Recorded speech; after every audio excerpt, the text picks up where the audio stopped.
फौजी भाई को स्पर्श सैनिक यूट्यूब चैनल में हार्दिक स्वागत है। आज हम लोग एमएससीपी बेनिफिट्स सबको मिलेगा, वो क्यों मिलेगा, क्या है, उसके बारे में सारा जानकारी इस वीडियो को माध्यम से ले लेंगे। आप लोग मेरा चैनल में नया आया वो होने से सब्सक्राइब कर लेना। सब्सक्राइब करने से मैं वीडियो अपलोड करते ही तुरंत सबसे पहले देखने का मौका आप लोग को मिल जाएगा। अभी हम चलेंगे डिस्प्ले में देखना जो चार्ट बनाया हुआ मैं एमएससीपी बेनिफिट्स सबको मिलेगा। उसके बाद एमएससीपी का मतलब भी लिखा हुआ देख लेना आप लोग। उसके बाद नेक्स्ट देखना नीचे, इसी में आकर जो एमएससीपी में फाइनेंस बेनिफिट्स जो बेसिक में ही बढ़ोतरी होगा, इसी में कोई रैंक नहीं मिलेगा। ये लागू हुआ था 2008 में, सितंबर 1 2008 में लागू हुआ था, लेकिन कोर्ट केस डालने के बाद 1 जनवरी 2006 से दिया हुआ है। ये देखो जो लेटर भी है, सर्कुलर है, सर्कुलर नंबर भी है, एक बार आप लोग देख लेना। Government of India ministry of defence जो 25 जुलाई 2018 के है। उसके बाद नीचे देखना जो 2018 में लागू किया था, लेकिन कोर्ट केस डालने के बाद क्या हो गया, 1 जनवरी से लागू कर दिया। जो इसका बीच वाला है मिस हो गया। कब बोलने से 2008 से लेकर 2006 जनवरी के बाद जो बंदा लोग रिटायर्ड पहले ही हुआ था, उसके बाद उन लोग को मिस हो गया था। उन लोग के लिए ये बहुत इंपॉर्टेंट है। उनको एमएससीपी 1 2 नहीं मिला होगा कुछ आदमी को, उसके लिए बहुत इंपॉर्टेंट है। अभी हम देखेंगे इसी में क्या क्या इफेक्ट, असल क्या बनेगा, हमको कौन सा बेसिक मिलेगा, एमएससीपी 1 2 3 मिलने से कौन सा मिलेगा, ये पूरा जानकारी ले लेंगे। अभी एक चार्ट भी बनाया हुआ मैं, इसमें देखना सबसे पहले आकर सिपाही रैंक। अभी सिपाही तो रिक्रूट होने के बाद डायरेक्ट सिपाही से ही आकर वो यूनिट में ज्वाइन हो जाता है। उसके बाद हवलदार, डायरेक्ट हवलदार बनकर कुछ आदमी आ जाता है। उसके बाद ऑर्डिनरी नहीं है, नायक सूबेदार बनकर कुछ आदमी डायरेक्ट नायक सूबेदार से ही आकर ज्वाइन हो जाता है। इसी में देखना सबसे पहले सिपाही 8 साल सर्विस करने के बाद उसको एमएससीपी 1 मिलने से वो नायक बनेगा, उनका नायक का बेसिक मिलेगा, लेकिन उसका रैंक में कोई भी इफेक्ट नहीं होगा। उनका पे लेवल एक ही चेंज होगा, पे लेवल 4 होगा। उसका बाद एमएससीपी 2 मिलने से उसको आकर 16 साल का बाद तो एमएससीपी 2 मिलेगा। 2 मिलने से हवलदार का बेसिक मिलेगा, उसका रैंक में तो सिपाही रहेगा, उनका पे लेवल होगा, चेंज होगा L05 हवलदार का। अभी नायक सूबेदार तो इनको एमएससीपी 3 तो मिलना बहुत मुश्किल है। क्यों बोलने से 24 ईयर सर्विस करना पड़ेगा। एक सिपाही 24 ईयर सर्विस तो नहीं करेगा, 17 साल का बाद रिटायर्ड होगा। कोई कोर यूनिट होने से ईएमई और कुछ यूनिटों में 20 साल तक सर्विस कर सकता है, उससे ज्यादा नहीं है सिपाही के लिए। उसका बाद नेक्स्ट देखना डायरेक्ट हवलदार, जो डायरेक्ट हवलदार बनकर आ जाता है उसको एमएससीपी 1 8 साल का बाद मिल जाता है।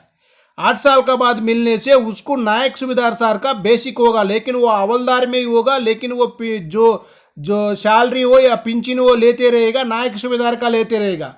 वही हवलदार को 16 साल सर्विस होने के बाद उसको एमएससीपी 2 मिलेगा, उसको उसी टाइम सूबेदार का बेसिक मिलेगा, जो सूबेदार का बेसिक का बेनिफिट उनको मिलेगा। नेक्स्ट आकर एमएससीपी 3 24 ईयर्स सर्विस, हवलदार तो 24 ईयर्स सर्विस 100% कर सकता है। 24 ईयर सर्विस के बाद उनको आकर सूबेदार मेजर का बेसिक बेनिफिट मिलेगा। इसी में देख लेना, एक हवलदार को फुल बेनिफिट्स मिलेगा। हवलदार आकर क्यों बोलने से उसको 8 साल सर्विस करेगा, 16 साल भी सर्विस करेगा, 24 साल भी सर्विस करेगा हवलदार, इसीलिए तो इनको तीनों बेनिफिट मिलेगा। एमएससीपी 1 एमएससीपी 2 एमएससीपी 3 मिलेगा।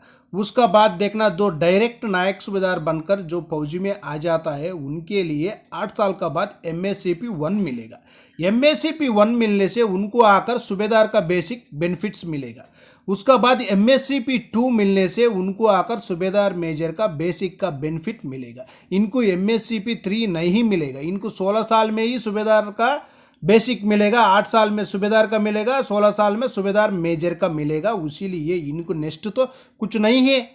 उसके बाद इनको क्या होगा, जो 24 साल सर्विस होने से भी इनको आकर सूबेदार मेजर का ही बेसिक बेनिफिट होगा। इनका रैंक में कोई भी चेंजिंग नहीं होगा, ये नायक सूबेदार रैंक होगा। इनका पे लेवल एक चेंज होगा, उसका बाद इनका बेसिक भी चेंज होगा। इसी में आकर आप लोग अनवेलिंग देने के बाद भी, आप अनवेलिंग देने से भी आप क्या कर सकता है, आप MSCP 1 MSCP 2 के लिए हकदार है। जो ये देखना लखनऊ हाईकोर्ट का जो जजमेंट आया था उसका लेटर है। अपना एक भाई ने कोर्ट केस डाला हुआ था, मैं रिटायर्ड होकर आया था, मेरे को MSCP 2 मिलना था, मैं घर आ गया था रिटायर्ड होकर। उसी टाइम में अनवेलिंग दिया था, अनवेलिंग दिया हुआ था, उसीलिए मेरे को नहीं मिला। उसीलिए अनवेलिंग आप देने से भी आपके लिए MSCP 2 100% हकदार है। क्यों बोलने से MSCP 1 मिलने के बाद MSCP 2 मिलना ही है। इसी में ये नहीं है, वो पूरा केस देखो, इसमें पूरा डिटेल्स दिया हुआ है, कब केस डाला हुआ, कितना साल सर्विस किया हुआ है, कितना साल का बाद सिपाही में ही रिटायर्ड होकर आया हुआ है बंदा। लेकिन इनको MSCP 2 मिलना था लेकिन नहीं मिला, ये अनवेलिंग दिया हुआ है। उसी का वजह से यूनिट में पार्ट ऑर्डर कर दिया, अनवेलिंग दिया बोलकर, उसी का वजह से इनको आकर MSCP 2 मिलना था, नहीं मिला है।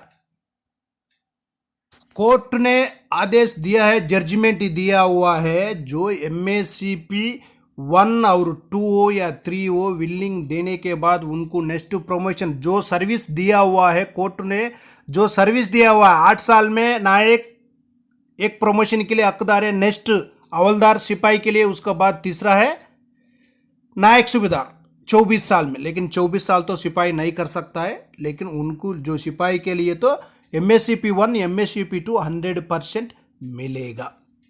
ओके फ्रेंड्स, ये वीडियो आपको पसंद आने से सब्सक्राइब करो, लाइक करो, शेयर करो, आपका दोस्त लोग भी शेयर कर देना। आपका लाइक ही हमारे लिए motivation, moral up, next video करने के लिए ताकत बन जाएगा। आपका लाइक ही, आपका सब्सक्राइब ही हमारे लिए बहुत ताकत बन जाएगा। ओके फ्रेंड्स, नेक्स्ट वीडियो मिलेंगे। जय हिंद, जय भारत, सैनिक एकता जिंदाबाद जिंदाबाद।